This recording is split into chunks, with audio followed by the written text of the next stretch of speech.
حضرت سلیمان علیہ السلام حضرت داود علیہ السلام کے صاحبزادے تھے اور ان کے وارث قرار پائے۔ وَلَقَدْ آتَيْنَا دَاوُودَ وَسُلَيْمَانَ عِلْمًا، ارشاد فرمایا ہم نے حضرت داود اور حضرت سلیمان علیہ السلام کو علم عطا کیا۔ علماء نے لکھا ہے کہ اللہ نے انہیں اختیار دیا کہ یا حکومت لے لو، یا دولت لے لو، یا علم لے لو۔ تو انہوں نے کہا مالک ہمیں علم دے دیں، تو اللہ نے دولت و حکومت اس کے صدقے سے عطا کر دی۔ تو سب سے بڑی دولت علم ہے۔ تو یہاں کہا کہ ہم نے ان کو علم کے نور سے مالا مال کیا۔ اور اگر بنظر غور مطالعہ کریں تو علم ہی شہنشاہی ہے۔ اسی زمانے میں ایک ملک کو فتح کر لیا گیا اور بادشاہ گرفتار کر کے حاضر لایا گیا، تو جو فاتح تھا اس نے مفتوح کو کہا، اس بادشاہ کو کہا کہ ہم تجھے قتل نہیں کرتے، تمہیں جان کی امان دیتے ہیں، بلکہ اس حکومت میں تجھے عہدہ دینا چاہتے ہیں، اب تم بتاؤ کہ تمہیں کون سے منصب پہ رکھا جائے۔ تو اس نے کہا مجھے معلم لگا دو، مجھے استاد لگا دو۔ تو اس بادشاہ نے ہنس کے کہا پھر بادشاہی چاہتے ہو؟ تو یہ بادشاہی ہے، یہ شہنشاہی ہے علم۔ تو کہا ہم نے ان کو علم کی دولت سے مالا مال کیا۔ وقال الحمد للہ الذی فضلنا علی کثیر من عبادہ المؤمنین، انہوں نے اللہ کی بارگاہ میں عرض کی کہ ساری تعریفیں اللہ کے لیے ہیں جس نے ہمیں اپنے بہت سے مومن بندوں پر فضیلت بخشی ہے۔ نعمت کا شکریہ ادا کر رہے ہیں کہ اتنے اللہ کے بندے تھے، کتنی مخلوقات تھیں اور اہل ایمان بھی کتنے تھے، لیکن ہمیں علم دے کر کے اس نے فضل و شرف عطا کیا، اس پر ہم اللہ کا شکر ادا کرتے ہیں۔ تو علم نصیب ہو جانا یہ اللہ کی بہت بڑی نعمت ہے اور اس پر شکریہ ادا کرنا چاہیے، شکریہ سے نعمت میں اضافہ ہوتا ہے۔ ووارث سلیمان و داود، اور حضرت سلیمان حضرت داود علیہ السلام کے وارث ہوئے۔ قال یا ایھا الناس علمنا منطق الطیر واوتینا من کل شیء، آپ نے کہا اے لوگو ہمیں پرندوں کی بولی سکھائی گئی ہے اور ہمیں ہر چیز عطا کی گئی ہے، بے شک یہ اللہ کا واضح فضل ہے۔ جو بھی ضروریات تھیں، تخت و تاج کے جو بھی تقاضے تھے وہ سارے کے سارے آپ کو عطا کیے گئے۔ حکومت ہے، تخت و تاج ہے، دولت ہے، فوجیں ہیں، تصرف ہے، اور غلے ہیں، جائیدادیں ہیں، زمینیں ہیں۔ کائنات کی کوئی شے ایسی نہیں ہے جس کا وافر حصہ انہیں نہ دیا گیا۔ تو کہا کہ ہمیں ہر شے دی گئی ہے اور یہ اللہ تعالیٰ کا بڑا واضح فضل ہے۔ وَحُشِرَ لِسُلَيْمَانَ جُنُودُهُ مِنَ الْجِنِّ وَالْإِنسِ وَالطَّيْرِ، اور حضرت سلیمان علیہ السلام کے لیے ان کے لشکر جنوں، انسانوں اور پرندوں میں سے جمع کیے گئے تھے۔ اللہ اکبر۔ فَهُمْ يُوزَعُونَ، جنہیں وہ بغرض نظم و تربیت جو ہے وہ آپ کی خدمت میں وہ روکے جاتے تھے اور وہ حاضر کیے جاتے تھے، جمع ہوتے اور پھر ان کو ایک ترتیب دیتے اور لشکر آراستہ ہوتے۔ یعنی آپ کی ملک میں انسان بھی تھے، جن بھی تھے آپ کے لشکر میں، اور پرندے بھی تھے۔ اور جب آپ کا لشکر چلتا تھا تو ایک سمت جن ہوتے، ایک سمت انسان ہوتے، اور اوپر پرندے پرواز کر رہے ہوتے۔ کتنی شان و شوکت پر مشتمل لشکر ہوتا حضرت سلیمان علیہ السلام کا۔ حتی اذا اتوا علی واد النمل، یہاں تک کہ جب وہ لشکر چیونٹیوں کے میدان میں آیا اور وہاں چیونٹیاں جمع تھیں، حضرت سلیمان اپنے پورے لشکر کے ساتھ، پوری شان و شوکت کے ساتھ جب وادی نمل میں داخل ہونے لگے، قالت نملۃ یا ایھا النمل ادخلوا مساکنکم، تو ایک چیونٹی نے کہا کہ اے چیونٹیوں اپنی رہائش گاہوں میں داخل ہو جاؤ، لا یحطمنکم سلیمان وجنودہ وہم لا یشعرون، حضرت سلیمان علیہ السلام اور ان کے لشکر تمہیں کچل نہ دیں اس حال میں کہ انہیں خبر بھی نہ ہو، التفات نہ کریں، توجہ نہ کریں، تم ننھی اور مہین مخلوق ہو اور ان کی توجہ تمہاری سمت نہ ہو اور وہ گزرتے ہوئے تمہیں رون ڈالیں، بے خبری میں ایسا ہو جائے تو تم جلدی کرو اپنی بلوں میں داخل ہو جاؤ۔ اس چیونٹی نے یہ بات اپنی ہم جولیوں سے کہی۔ حضرت امام فخر الدین رازی علیہ رحمہ اسی آیت کریمہ کی تفسیر میں لکھتے ہیں کہ اس چیونٹی کو یہ علم تھا کہ اللہ کے نبی کا لشکر جان بوجھ کر ننھی جان کو بھی ضائع نہیں کرتا، تو اس لیے اس نے کہا کہیں بے خبری میں تمہیں کچل نہ دیں۔ اگر ان کی توجہ ادھر ہوئی تو وہ ایسا کبھی نہیں کریں گے کہ تمہیں کچل ڈالیں۔ تو معلوم یہ ہوا کہ اللہ کے نبی کا لشکر، نبی کا تربیت یافتہ لشکر جان بوجھ کر ننھی جان کو بھی ضائع نہیں کرتا، اور جو جسموں کے ساتھ بم باندھ کر کے چھوٹے چھوٹے بچوں میں گھس جاتے ہیں اور بازاروں میں جا کے پھٹ جاتے ہیں اور پھر بعد میں بڑے فخر سے ذمہ داریاں قبول کرتے ہیں، یہ کسی نبی کا لشکر نہیں، شیطان کا لشکر۔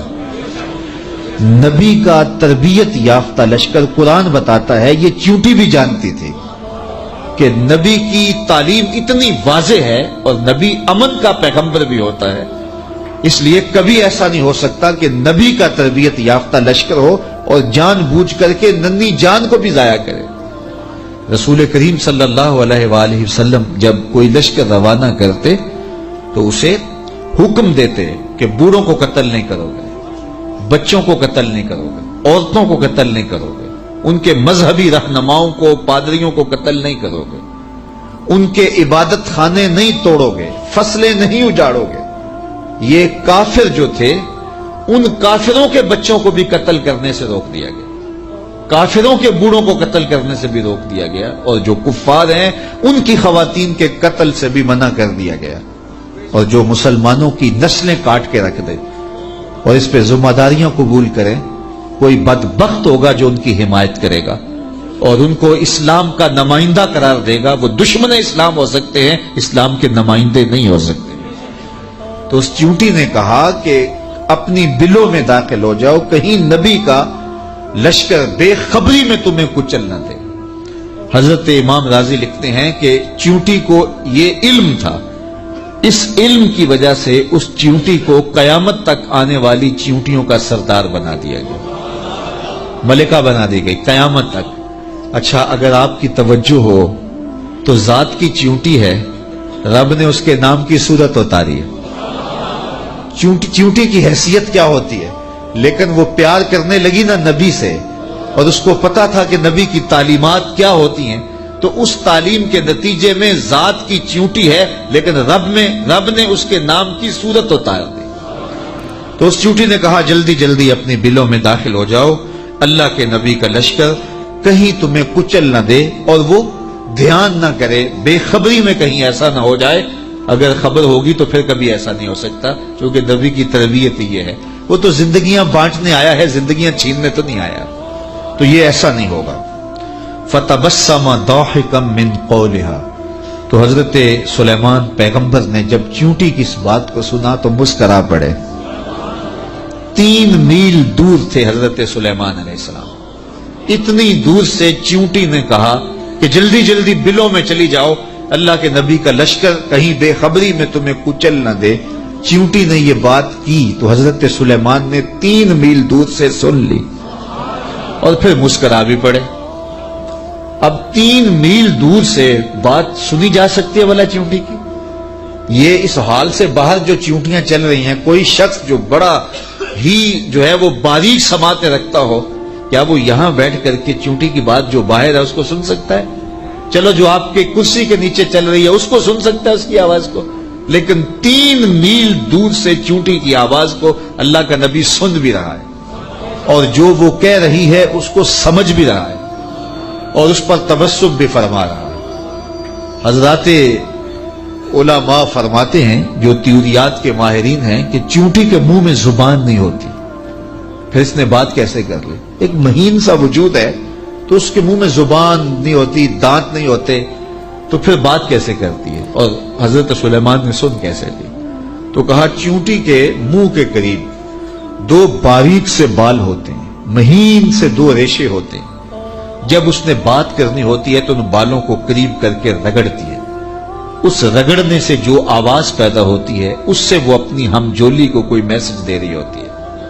اللہ کے نبی کی شان یہ ہے کہ چیونٹی کے باریک اور مہین بالوں کے رگڑنے سے جو آواز پیدا ہوتی ہے 3 میل دور سے اس آواز کو سنتا بھی ہے اور اس سے جو مفہوم نکلتا ہے اس کو سمجھتا بھی ہے۔ اور یہ اس نبی کی شان ہے جو ہاتھ باندھ کے مسجد اقصی میں تیرے نبی کے پیچھے کھڑا تھا۔ تو جب غلام کی یہ شان ہے تو امام کی شان کا عالم کیا ہو؟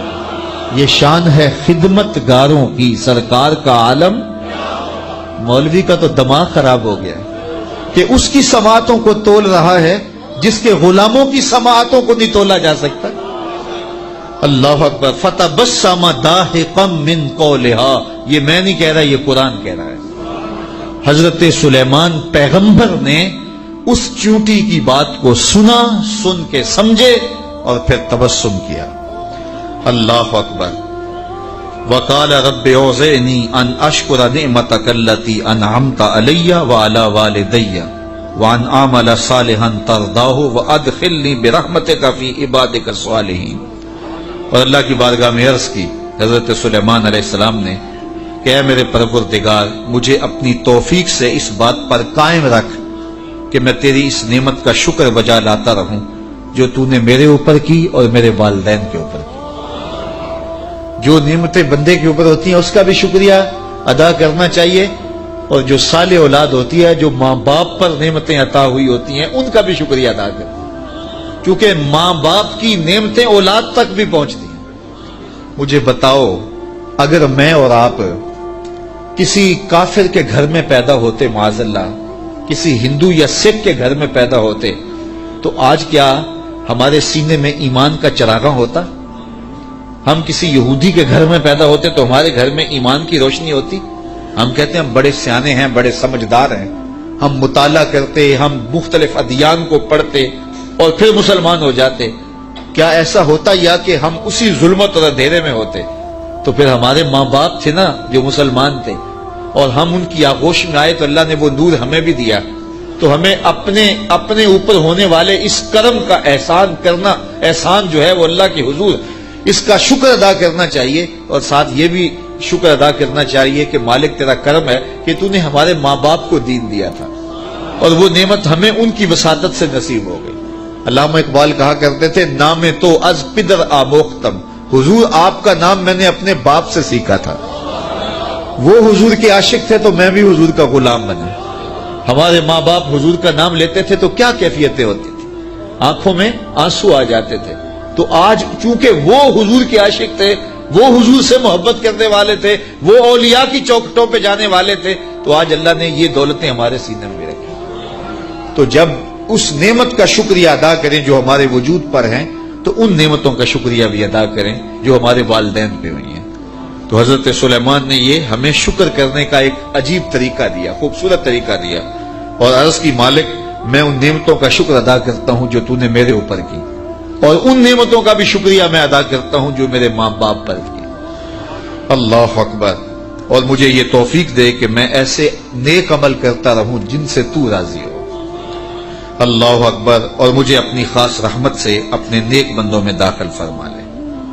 حضرت سلیمان علیہ السلام ایک دن اپنے لشکر کا جائزہ لیتے ہوئے پرندوں کی جانب نکلے۔ کیسی شان و شوکت تھی، جنوں پر بھی حکومت، انسانوں پر بھی حکومت، پرندوں پر بھی حکومت۔ وَتَفَقَّدَ الطَّيْرَ، تو آپ نے پرندوں کا جائزہ لیا۔ فَقَالَ مَا لِيَ لَا أَرَى الْهُدْهُدْ، فرمایا میں ہدہد کو نہیں دیکھ رہا۔ اور پھر فرمایا ام کان من الغائبین، وہ واقعی غائب ہو گیا ہے۔ لَأُعَذِّبَنَّهُ عَذَابًا شَدِيدًا، میں اس کو سخت عذاب دوں گا۔ او لَأَذْبَحَنَّهُ، یا اس کو میں ذبح کر دوں گا۔ او لَيَأْتِيَنِّي بِسُلْطَانٍ مُبِينٍ، یا وہ میری جانب میرے پاس اپنے بے قصور ہونے کی کوئی واضح دلیل لائے۔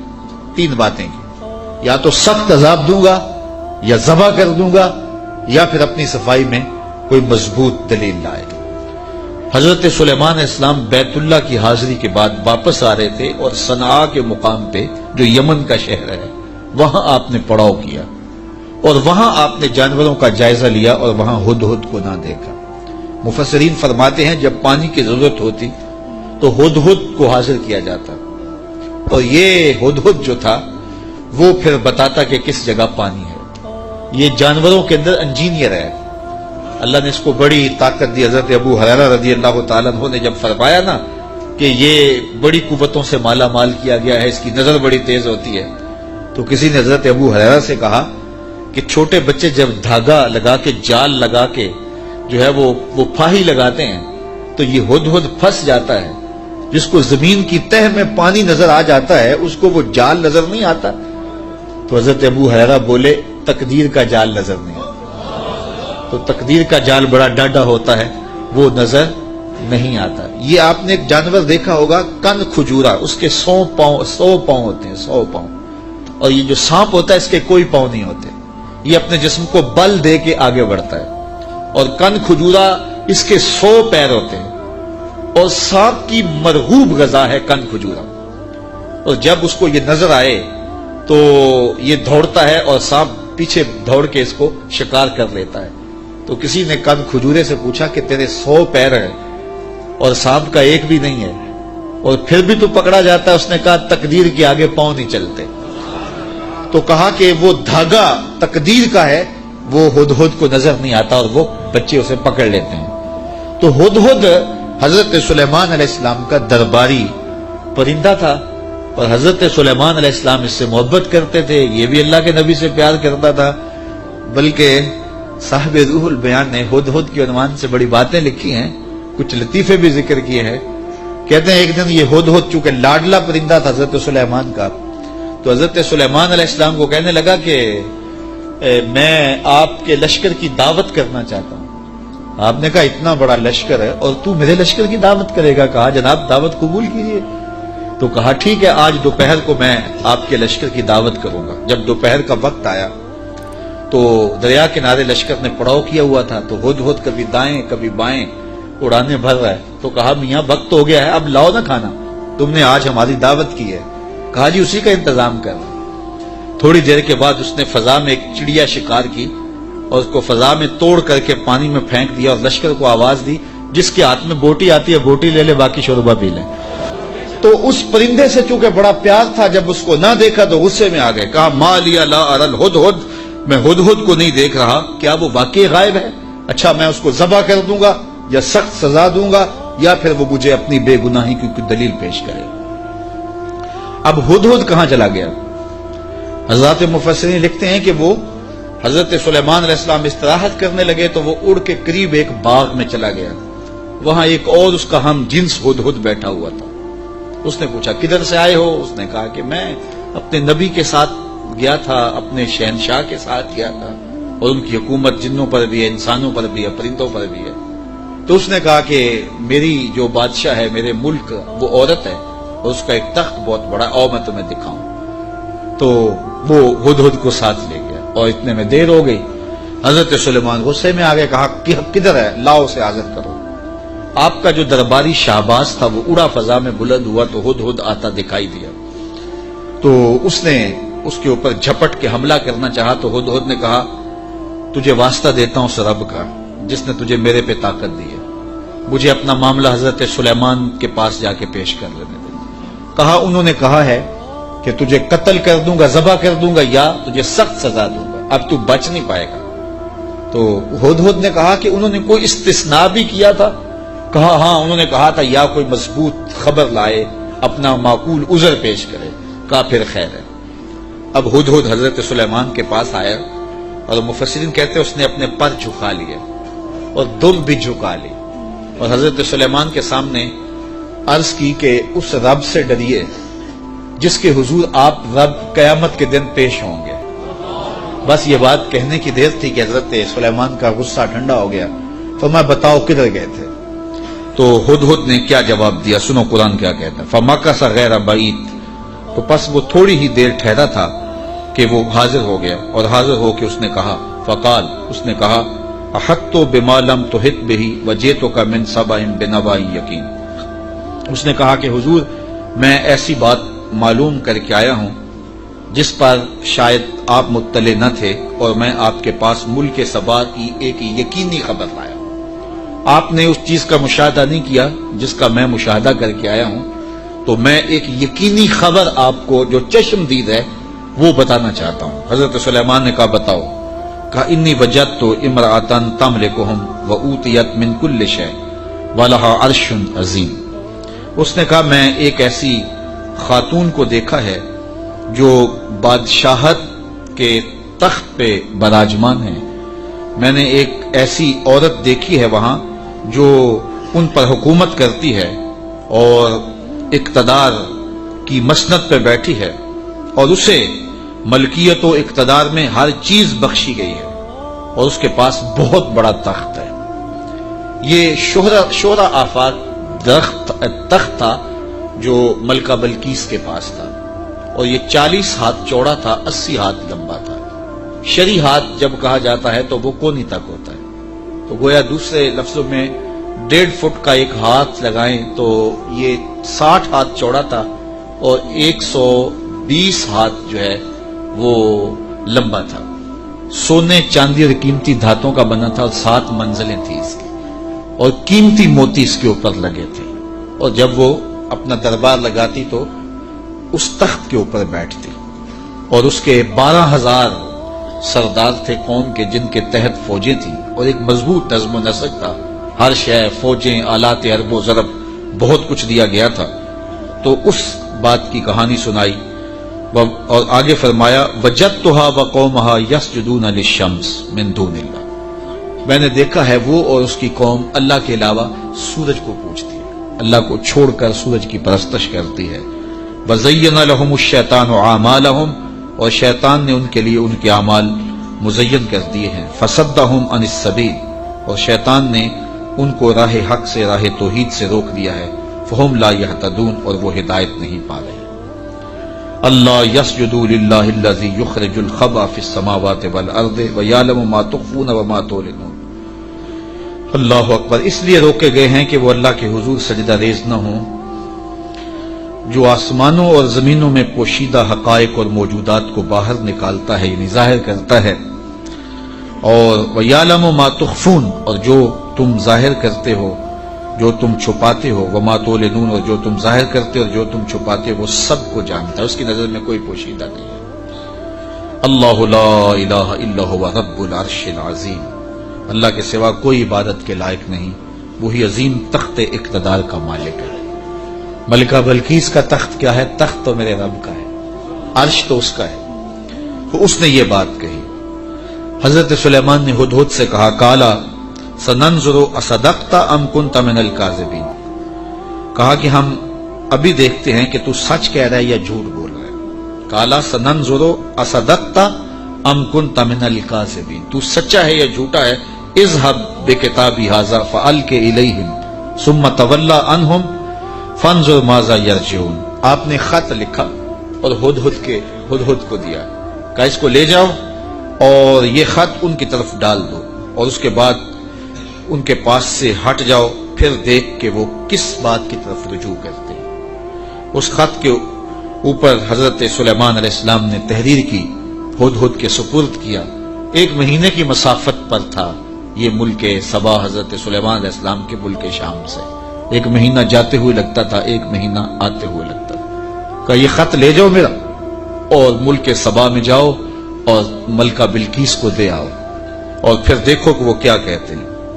ہدہد نے خط پکڑا، بادشاہ تخت پہ بیٹھی تھی، اس نے جا کے خط پھینک دیا۔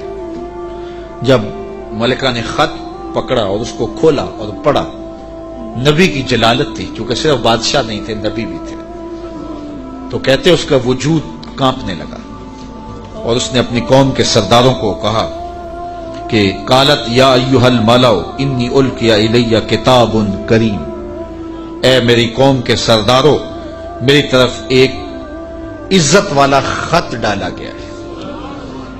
علماء تفسیر نے لکھا ہے کہ یہ لفظ ہی اس کے لیے بہتری کی ضمانت بن گیا کہ اس نے نبی کے خط کو عزت والا خط کہا. بعد میں جو ہوا اور پھر وہ متی ہوئی اور اللہ نے اس کے لیے بہتریوں کے دروازے کھولے، وہ اس کی اس تکریم کی وجہ سے. خسرو پرویز کی جانب میرے رسول کریم صلی اللہ علیہ وسلم نے خط بھیجا تھا تو اس نے ٹکڑے کر دیے تھے. تو آقا کریم علیہ السلام نے جب سنا تو فرمایا اللہ اس کی سلطنت کے ٹکڑے کرے گا، اور ایسے ہوا. تو پرویز نے حضور کا خط پھاڑا تھا تو ذلیل و رسوا ہو گیا، اور اس نے اللہ کے پیغمبر کے خط کو سینے سے لگایا اور کہا یہ عزت والا خط ہے جو میری جانب ڈالا گیا ہے. انہ من سلیمان، بے شک یہ حضرت سلیمان کی طرف سے ہے. وانہ بسم اللہ الرحمن الرحیم، اور بے شک اس میں یہ لکھا ہے کہ اللہ کے نام سے شروع جو رحمان اور رحیم ہے. تو یہ خط سلیمان علیہ السلام کی جانب سے لکھا گیا تھا، اور وہاں اس زمانے میں خط لکھنے والا اپنا نام پہلے لکھتا تھا پھر مضمون خط کا لکھتا تھا. تو آپ نے پہلے کہا انہ من سلیمان وانہ بسم اللہ الرحمن الرحیم اللہ تعالی علیہ واتونی مسلمین، 2 لفظ لکھے. آپ نے کہا خط کا مضمون یہ تھا تم مجھ پر سربلندی نہ چاہو، مجھ سے بڑا بننے کی کوشش نہ کرنا، سربلندی نہ چاہو، اور فرما بردار ہو کے میرے پاس حاضر ہو جاؤ. بس 2 لفظ تھے، حضرت سلیمان کی مہر تھی، اور یہ خط ہدہد نے جا کے ملکہ بلقیس کو دیا. اس کا وجود کانپنے لگا، پھر وہ سنبھلی اور اپنے سرداروں سے کہنے لگی قالت یا ایھا الملؤ افتونی فی امری ما کنت قاطعۃ امرا حتی تشہدون. اے میرے درباریوں، تم مجھے بتاؤ اس معاملے میں کیا تمہارا مشورہ ہے، چونکہ میں کسی بھی معاملے میں قطعی فیصلہ کرنے سے قبل تمہیں حاضر کرتی ہوں اور تم سے مشورہ لیتی ہوں. مشورے کے بغیر میں نے آج تک کبھی قدم نہیں اٹھایا، اور یہ میرا معمول ہے. اب یہ خط آیا ہے، اس کا یہ مضمون ہے جو میں تمہیں سنایا ہے، اب تم بتاؤ کہ اب کیا کیا جائے. اب 12,000 سردار تھے اور ان کے ماتحت فوجیں تھیں. قالو بولے نحن اولو قوت و اولو باس شدید، کہنے لگے کہ ہم طاقتور ہیں، سخت جنگجو ہیں، اور ہم لڑنے کے لیے تیار ہیں.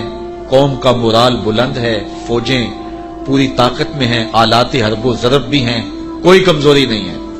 آپ اگر حکم دیں تو ہم حاضر ہیں. والامر الیک فانظری ماذا تامرین، لیکن معاملہ آپ کے ہاتھ میں ہی ہے، حکم آپ کا ہی چلے گا، لیکن ہماری جانب سے کوئی کمزوری نہیں، ہم بالکل تیار ہیں، مستعد ہیں، فعال ہیں، فوجیں تیار ہیں، مورال بلند ہے، لڑنے کے لیے آمادہ ہیں.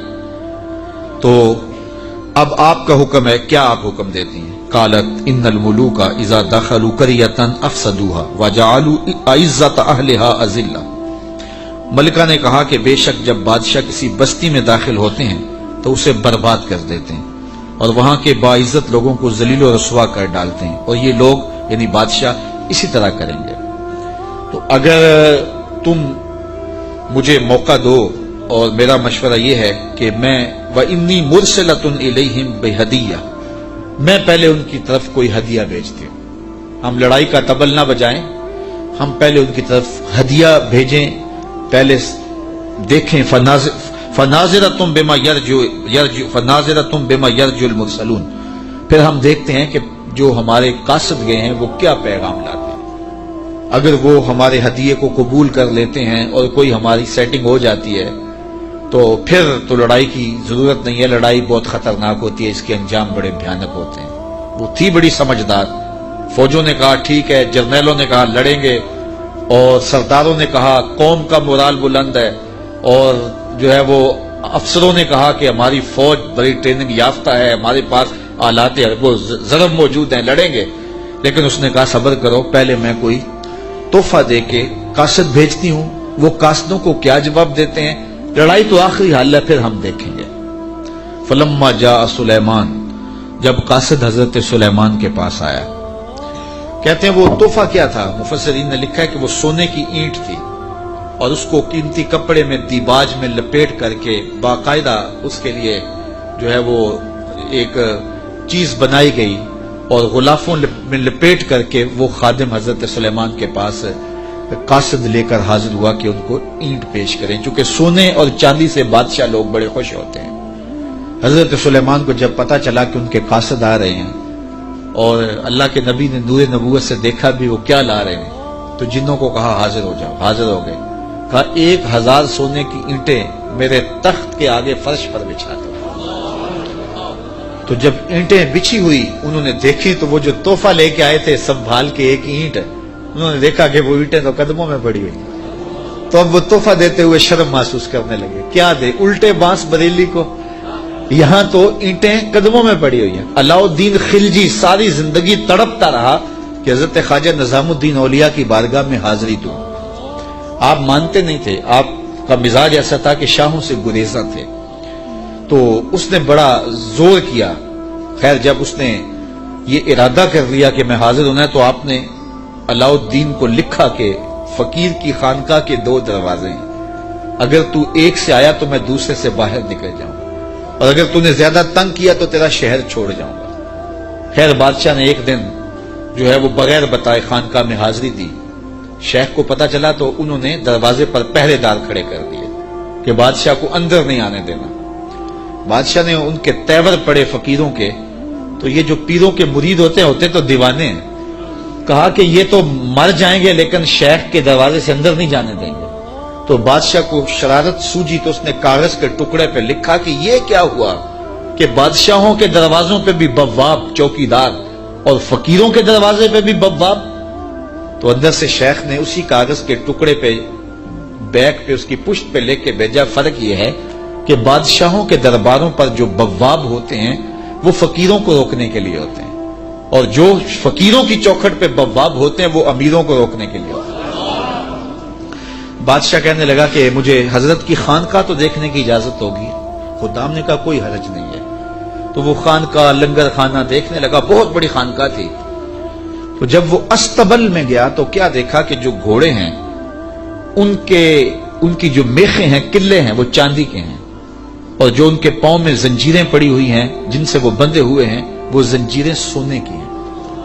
تو بادشاہ بڑا حیرت زدہ ہوا، تو اس نے پھر کاغذ کے ٹکڑے پہ لکھا کہ یہ کیا ہوا کہ بادشاہوں کے پاس بھی سونا اور چاندی اور فقیروں کے پاس بھی سونا اور چاندی، فرق کیا ہوا؟ تو شیخ نے جواب میں لکھ کے بھیجا، فرق یہ ہے بادشاہ خزانوں میں سنبھال کے رکھتے ہیں، فقیر گھوڑوں کے قدموں میں ڈال کے رکھتے ہیں۔ تو حضرت سلیمان علیہ السلام نے 1000 اینٹ بچھوا دی۔ آپ جانتے ہیں جب بہار چین آیا نا حضرت عمر کے زمانے میں، جب ایران فتح ہوا تو سب سے دنیا کے اس وقت نامور اشیاء میں سے بہار چین ایک بہت بڑا قالین تھا، جس کو بہار چین پہ بٹھا دیا جاتا وہ ناز کرتا ہے کہ میں بہار چین پہ بیٹھا ہوں۔ آج وہ کسی کو وہ سرخ قالین پہ جو ہے وہ لے کے جاتے ہیں تو کہتے ہیں میرے لیے سرخ قالین بچھائے گئے، امریکہ میں یا جو ہے وہ میرے لیے جو ہے وہ برطانیہ میں یہ اعزاز دیا گیا ہے کہ مجھے سرخ قالینوں پہ میرا استقبال کیا گیا، سرخ قالین بچھائے گئے۔ بہار چین یہ ایک ایسا قالین تھا کہ جس پہ بیٹھ جانا اور جس پہ چلے جانا یہ بڑے دنیا کے لوگ جو ہے وہ فخر سمجھتے تھے۔ جب حضرت فاروق اعظم کا زمانہ آیا تو یہ علاقہ فتح ہوا تو یہ اونٹوں پہ لاد کر کے یہ بہار چین مدینے بھیجا گیا۔ تو حضرت عمر کے پاس جب بہار چین آیا تو کہا کہ اب اس کو کہاں رکھے؟ تو کسی نے کہا جی مسجد نبوی میں بچھائیں۔ کہا یہ مسجد نبوی میں بچھائیں؟ وہاں کی جو چٹائیاں ہیں اس قالین سے افضل ہیں، وہاں اس کو یہاں نہیں بچھائیں گے تو کہاں رکھے؟ حضرت عمر نے حکم دیا کہ مسجد نبوی کے باہر جہاں لوگ جوتے اتارتے ہیں وہاں رکھا جائے، اور وہ بہار چین جس پہ لوگ بیٹھنا اعزاز سمجھتے لوگ وہاں جوتے پوچھ کے گزرتے تھے۔ تو فقیروں کی نظر میں کیا چیز ہوتی ہے ان چیزوں کی؟ تو 1000 اینٹ جب بچھی ہوئی دیکھی تو وہ کیا تحفہ دیتے؟ حضرت سلیمان علیہ السلام نے کہا کالا اتمدوننی بمال، تم مجھے مال سے میری مدد کرتے ہو؟ تم کیا سمجھتے ہو تم میرے پاس جو ہے وہ مال و دولت سے میری مدد کرنا چاہتے ہو؟ فما آتانی اللہ خیر مما آتاکم، اللہ نے جو مجھے دیا ہے وہ اس سے بہتر دیا ہے جو تم کو دیا ہے، تمہارے سے بہتر مجھے نوازا ہے۔ بل انتم بہدیتکم تفرحون، بلکہ اپنے ہدیے پہ تم خوش ہو کہ یہ مال ہے، ہم مال کے ہدیے کو قبول نہیں کرتے۔ ایک طرف سورج کو پوجا جا رہا ہے، رب کے ساتھ شریک ٹھہرایا جا رہا ہے، اور میں ایک اینٹ لے کے راضی ہو جاؤں سونے کی اور تم اللہ کی مخالفت کرتے رہو۔ یہاں سمجھنے کے لیے بہت کچھ ہے کہ اللہ کے حکموں کی نافرمانی کر رہا ہو اور پیر صاحب کو نذرانہ دے دے اور پیر صاحب یہیں چپ ہو جائے کہ کوئی نہیں مجھے نذرانہ مل گیا ہے، یہ سمجھنے کے لیے کافی ہے۔ سونے کی اینٹ لے کے آئے ہیں، فرمایا وہ بتوں کو پوج رہے ہیں، وہ سورج کو پوج رہے ہیں اور مجھے اس نذرانے سے چپ کروانا چاہتے ہیں، ایسا نہیں ہوگا۔ اور آپ نے اس قاصد کو پیغام دیا، ارجع الیہم، جا ان کے پاس اور ان کو بتا جا کے کہ فَلَنَاتِيَنَّهُمْ بِجُنُودٍ لَا قِبَلَ لَهُمْ بِهَا وَلَنُخْرِجَنَّهُمْ مِنْهَا أَذِلَّةً وَهُمْ صَاغِرُونَ، ان کو جا کے بتا کہ ہم ایسا لشکر لے کے آ رہے ہیں جس کا تم مقابلہ نہیں کر پاؤ گے اور تمہیں ذلیل کر کے رسوا کر کے شہروں سے نکالیں گے، تیار ہو جاؤ۔ حضرت سلیمان نے اس قاصد کو پیغام بھیجا۔ جب اس نے جا کے پیغام دیا اور حضرت سلیمان کے دربار کی کہانیاں سنائی تو پھر لڑائی کی ہمت کس کو ہوتی؟ نبی کو اللہ نے روب دیا ہوتا ہے، نبی کا روب جو ہے وہ لوگوں میں پڑ جاتا ہے۔ اللہ اکبر، تو کس کو ہمت ہوتی؟ ملکہ بلقیس نے کہا کہ اب میں خود جاتی ہوں، تو وہ خود تیار ہوئی اور وہ حضرت سلیمان کی بارگاہ میں حاضر ہونے کے لیے ملک سبا سے چلی۔ ادھر بھی وقت گزرتا گیا، جب 3 فرسخ دور وہ دربار سے رہ گئی، 1 فرسخ اور 3 فرسخ 5 کلومیٹر لگا لیں، آپ یہ کہہ لیں کہ وہ بائی پاس پہ یا وہ یہ چناب پل پہ اتنے فاصلے پہ جب اس کا آنا ہوا تو حضرت سلیمان بیٹھے تھے اور آپ نے اپنے درباریوں سے کہا، قال یا ایھا الملأ ایکم یاتینی بعرشھا قبل ان یاتونی مسلمین۔ دربار لگا تھا، جن بھی بیٹھے تھے، انسان بھی بیٹھے تھے، پرندے بھی تھے۔ آپ نے کہا میرے درباریوں، وہ بلقیس آ گئی ہے، یہاں قریب ہی آ گئی ہے، تو اس کا وہ تخت جس پہ اسے ناز ہے، کوئی ہے جو اٹھا لائے اس کے لانے سے پہلے؟ کیسی شان حضرت سلیمان کی، وہ بائی پاس پہ آ گئی ہے اور تخت 1 مہینہ جاتے ہوئے لگتا ہے، 1 مہینہ آتے ہوئے لگتا ہے۔ یہ طاقتیں ہیں اللہ کے بندوں کی، اللہ اکبر۔ تو کہا وہ تو ادھر آ گئی ہے، تو کوئی ہے جو اس کا تخت جا کے جلدی جلدی اٹھا لائے؟ تو جب آپ نے یہ بات کہی تو ایک جن اٹھا، قال عفریت من الجن انا آتیک بہ، ایک جن کہنے لگا حضرت میں لاتا ہوں۔ کب لاؤ گے؟ قبل ان تقوم من مقامک، آپ کی مجلس ختم ہونے سے پہلے پہلے حاضر کر دیتا ہوں۔ اور مجلس ختم ہوتی تھی زوال کے وقت، دوپہر کے وقت، صبح شروع ہوتی اور دوپہر کو ختم ہو جاتی، تو کچہری لگی تھی، کہا کچہری ختم ہونے سے پہلے پہلے میں لے آتا ہوں۔ وَإِنِّي عَلَيْهِ لَقَوِيٌّ أَمِينٌ، طاقتور بھی ہوں، لے بھی آؤں گا اور امین بھی ہوں، کوئی ایک موتی بھی ضائع نہیں ہوگا، تو تخت میں لے کے آتا ہوں۔ اور 1 مہینہ میں نے عرض کیا جاتے ہوئے لگتا ہے، 1 مہینہ کئی ہاتھ موٹا تھا، 7 منزلیں تھی، 40 ہاتھ چوڑا تھا، 80 ہاتھ لمبا تھا، سونے اور چاندی اور قیمتی جواہر سے مرصع تھا اور 7 کوٹریوں میں مکفل تھا، تالے لگے تھے، پہرے دار کھڑے تھے، جیب میں ڈال کے بھی لانا ہو پھر بھی 2 مہینے چاہیے۔ اور اس تخت کو لانے کا کہا دوپہر تک لے آتا ہوں۔ بڑی بات تھی نا، حضرت سلیمان خوش ہو جاتے کہ بڑی بات ہے، تو میں نہیں، مجھے اس سے بھی پہلے چاہیے، مجھے اس سے بھی پہلے چاہیے۔ پھر وہ اٹھا جس کے سینے میں زبور کا علم تھا، قال الذی عندہ علم من الکتاب، پھر وہ شخص کھڑا ہوا جس کے سینے میں علم زبور تھا، وہ آپ کا خالہ زاد بھی تھا، آپ کا صحابی بھی تھا، عاصب بن برخیہ نام علماء تفسیر نے بتایا ہے، اور اسے اسم اعظم آتا تھا۔ وہ کھڑا ہو گیا، اس نے کہا انا آتی کا بہی، حضرت میں لے آتا ہوں۔ کہا کب لاؤ گے؟ وہ تو دوپہر تک کا وقت دے رہا ہے، تم کب لاؤ گے؟ تو سنو اس نے کیا کہا، بولا قبل ان یرتد الیک طرفک، حضور آپ آنکھ بعد میں جھپکیں گے، تخت پہلے پڑا ہوگا، آپ آنکھ بعد میں جھپکیں گے، تخت پہلے پڑا ہوگا۔ اللہ اکبر۔ فلما رآہ مستقرا عندہ قال ھذا من فضل ربی، حضرت سلیمان نے بھی آنکھ جھپکی نہیں تھی، تخت سامنے پڑا ہوا۔ حضرت سلیمان بے ساختہ پکار اٹھے، یہ میرے رب کا فضل ہے جس نے میرے امتی کو یہ طاقت دی۔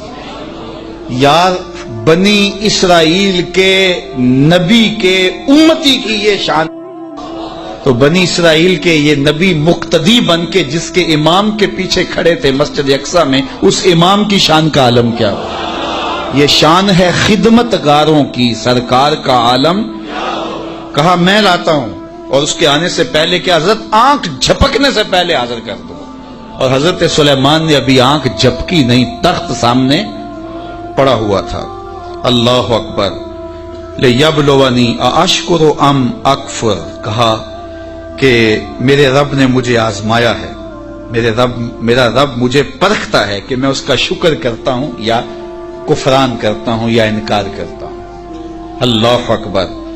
فرمایا فمن شکر فانما یشکر لنفسہ، جو شکر کرتا ہے وہ اپنے لیے ہی شکر کرتا ہے، اللہ کا کیا فائدہ کرے گا، اپنا ہی فائدہ ہوگا۔ تو میں اس کا شکر کرتا ہوں جس نے میرے ایک امتی کو یہ طاقت عطا کی، یہ شان عطا کی۔ یار جب بنی اسرائیل کے ایک ولی کی یہ شان ہے تو اس امت کے اولیاء کی شان کا عالم کیا ہوگا۔ صرف ایک واقعہ، شہر بخارا میں، شہر کابل میں حضرت امام شاہ نقشبند بخاری علیہ رحمہ تشریف لائے تو لوگوں کا ہجوم ہو گیا۔ بادشاہ وقت کی لونڈی وہاں سے گزرتے ہوئے رکی تو لوگوں کا ہجوم دیکھا، کہا ماجرا کیا ہے؟ کہا بخارے والے پیر آئے ہوئے۔ تو کہا یہ پیر کیا ہوتے ہیں؟ لوگوں نے بتایا یہ اصلاح قلب کرنے والے لوگ ہوتے ہیں، یہ دلوں کے حکیم ہوتے ہیں، ڈاکٹر ہوتے ہیں، اور یہ باطن کی صفائیاں کرنے والے لوگ ہوتے ہیں، اور اللہ نے ان کو تکوینی اور تشریعی طاقتیں بھی عطا کی ہوئی ہوتی ہیں، اور کبھی ایسا ہوتا ہے کہ یہ اوکھے ویلے کام بھی آتے ہیں۔ اس نے سوچا کہ شیخ سے نسبت قائم کر لینے میں کوئی حرج نہیں ہے، تو اس نے حضرت شاہ نقشبند بخاری کی بیعت کر لی۔ چلو پیر تو کوئی ہونا چاہیے، تو انہوں نے ان سے بیعت کر لی۔ شیخ نے جو وظائف بتائے اور تلقین کی، ذکر کی اور اچھائی کی طرف سبق دیے، تو صالحہ تو وہ پہلے ہی تھی لیکن مزید رنگ چڑھ گیا۔ تو بادشاہ جب اس کی خدمت کو دیکھا تو بڑا خوش ہوا۔ جو باقی لونڈیاں تھیں وہ حسد کرنے لگی۔ ایک دن انہوں نے بادشاہ کے دربار سے، بادشاہ کے گھر سے چوری کر کے زیور ایسی جگہ پہ چھپا دیے اور اس پہ الزام لگا دیا اور پھر برآمد بھی اس سے کروا دیے۔ بادشاہ کو بڑا غصہ آیا کہ میں نے اس پہ اتنا اعتماد کیا تھا اور یہ بڑی لمبی نمازیں پڑھتی تھی۔ بادشاہ نے حکم دیا کہ اس کو چوبارے پہ لے جاؤ اور وہاں سے دھکا دے دو۔ بادشاہ کے محل کی چھت پہ لے جایا گیا۔ اس نے لاکھ کہا کہ میرا جرم نہیں ہے، لیکن بادشاہ ہوتے ہیں، تو چھت پہ لے جایا گیا۔ جب دھکا دینے لگے تو اس کو اب یاد آیا کہ میں نے سنا تھا اوکھے ویلے پیر کام آتے ہیں، تو اس نے بخارے کی طرف منہ کر کے کہا شیعہ للہ چو گدائے مستمند المدد خواہم ز شاہ نقشبند۔ سنا ہے اوکھے ویلے پیر کام آتے ہیں، اس سے اوکھا ویلا میرے پہ تو نہیں آ سکتا۔ یہ اس نے کہا تو پیچھے جلاد نے دھکا دے دیا۔ جب نیچے آئی تو حضرت شاہ نقشبند بخاری کا دامن پھیلا ہوا تھا۔ آپ نے آرام سے پکڑ کے نیچے رکھ دیا تو اس نے حیرت سے پوچھا حضرت آپ کب آئے ہیں؟ تو شاہ نقشبند بخاری فرمانے لگے تو از چبارہ آمدی من از بخارا آمدم، تو چبارے سے چل پڑی تھی میں بخارے سے چل پڑا۔ تو کہا حضرت آنکھ جھپکنے سے قبل وہ تخت حاضر کر دوں گا۔ جب تخت حاضر ہو گیا کہا یہ میرے رب کا فضل ہے جس نے مجھے اتنی طاقت عطا فرمائی۔